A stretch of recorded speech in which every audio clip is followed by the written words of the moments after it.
ಕರ್ನಾಟಕ ಜನ್ಮಭೂಮಿ ಕನ್ನಡಿಗರ ಸೇನೆ ಸಂಘಟನೆಗೆ ಕನ್ನಡ ನೆಲ ಜಲ ಭಾಷೆಗಾಗಿ ಮತ್ತು ನಾಡು ನುಡಿಗಾಗಿ ಕಂಕಣಬದ್ಧವಾಗಿ ದುಡಿಯಬೇಕೆಂದು ರೆಹನಾ ಬೇಗಂ ಅವರನ್ನು ಕಲ್ಯಾಣ ಕರ್ನಾಟಕ ಮಹಿಳಾ ಘಟಕದ ಅಧ್ಯಕ್ಷರನ್ನಾಗಿ ನೇಮಕ ಮಾಡಿ ಮತ್ತು ನಗರದ ರಾಜ್ಯ ಘಟಕ ಕಚೇರಿಯಲ್ಲಿ ನೂರಾರು ಮಹಿಳೆಯರ ಬೆಂಬಲದೊಂದಿಗೆ ರೆಹನಾ ಬೇಗಂ ಅವರ ಸಂಘಟನೆಗೆ ಸೇರ್ಪಡೆಯಾದರು.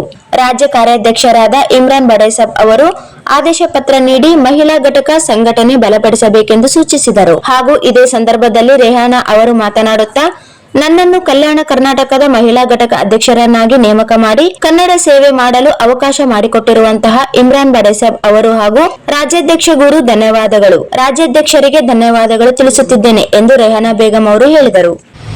ಕರ್ನಾಟಕ ಜನ್ಮಭೂಮಿ ಕನ್ನಡಿಗರ ಸೇನೆ ನಮ್ಮ ಸಂಘಟನೆಯ ರಾಜ್ಯಾಧ್ಯಕ್ಷರಾದ ಬೆಂಗಳೂರು ಬಾಬು ಹುಸೇನ್ ಅಣ್ಣನವರ ಮತ್ತು ನಾನು ರಾಜ್ಯ ಕಾರ್ಯಾಧ್ಯಕ್ಷರಾದ ಇಮ್ರಾನ್ ಬಡೇಸಾಬ್ ಅವರಿಂದ ಇನ್ನು ನಮ್ಮ ರಾಯಚೂರಿನ ಮಹಿಳೆ ತಿಟ್ಟ ಮಹಿಳೆಯಾದ ಶ್ರೀಮತಿ ರೆಹನಾ ಬೇಗಂ ಅವರು ಕನ್ನಡ ನೆಲ ಜಲ ಭಾಷೆಗಾಗಿ ಮತ್ತು ನಮ್ಮ ಸಂಘಟನೆಯ ಕಟ್ಟ ಕಡೆಯ ವ್ಯಕ್ತಿ ಕೂಡ ನ್ಯಾಯಬದ್ಧವಾಗಿ ನ್ಯಾಯ ಕೊಡಿಸೋದಕ್ಕೂ ಹೋರಾಟ ಮಾಡೋದಕ್ಕೂ ಬದ್ಧವಾಗಿ ಮತ್ತು ಎಲ್ಲ ನಮ್ಮ ಕನ್ನಡದ ಕೆಲಸಗಳು ಮತ್ತು ನಮ್ಮ ಗಡಿ ಭಾಗದಲ್ಲಿರುವಂಥ ಎಲ್ಲ ಕನ್ನಡ ಪರ ಕೆಲಸಗಳನ್ನು ಅಚ್ಚುಕಟ್ಟಾಗಿ ಮುಂದಿನ ದಿನಗಳಲ್ಲಿ ನಿರ್ವಹಿಸಿಕೊಂಡು ಕೆಲಸ ಒಳ್ಳೆ ರೀತಿ ಮಾಡಬೇಕಂತೇಳಿ ಇವತ್ತು ಅವರನ್ನು ಕಲ್ಯಾಣ ಕರ್ನಾಟಕ ಮಹಿಳಾ ಅಧ್ಯಕ್ಷರಾಗಿ ಆದೇಶಿಸ್ತಾ ಇದ್ದೇವೆ.